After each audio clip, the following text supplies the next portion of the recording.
السلام علیکم ورحمۃ اللہ وبرکاتہ. Online English language course elementary level fast track. Lesson number 9 part 1 pronunciation rules. Pronunciation rules میں آج ہم ای کی ایک دوسری ساؤنڈ پڑھیں گے. کل ہم نے یہ پڑھا تھا کہ ای دو کانسوننٹس کے درمیان میں ہو تو اس کی کیا آواز ہوتی ہے.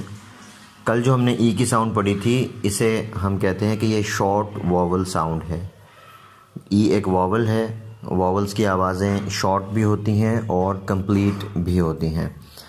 کل جو آواز پڑھی تھی اسے شارٹ واول ساؤنڈ کہتے ہیں. آج جو ہم آواز پڑھ رہے ہیں وہ ہے ای کی آواز جو کہ کمپلیٹ ہوگی، اور یہ اس صورت میں ہوگی جب ای دو کانسوننٹس کے درمیان میں ہو اور دوسرے کانسوننٹ کے بعد پھر دوبارہ ای آ جائے. تو یہ جو بعد والا ای ہے یہ خود تو نہیں پڑھا جاتا لیکن پہلے والے ای کی آواز کو مکمل کر دیتا ہے. اب یہ الفاظ سن لیں آپ.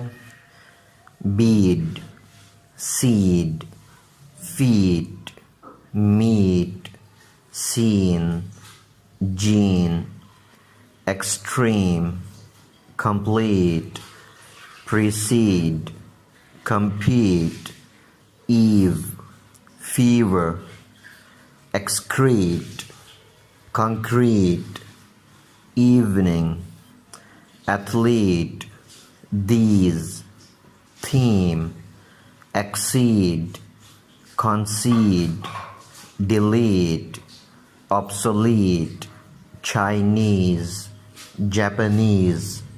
آگے ایکسرسائز ہے، پیراگراف دیکھ لیجئے. Who do you think are better, Chinese or Japanese? Both have concrete plans. They compete with the world, but both countries have produced many athletes. These countries have urged to complete their mission. For this purpose, they can go to any extreme.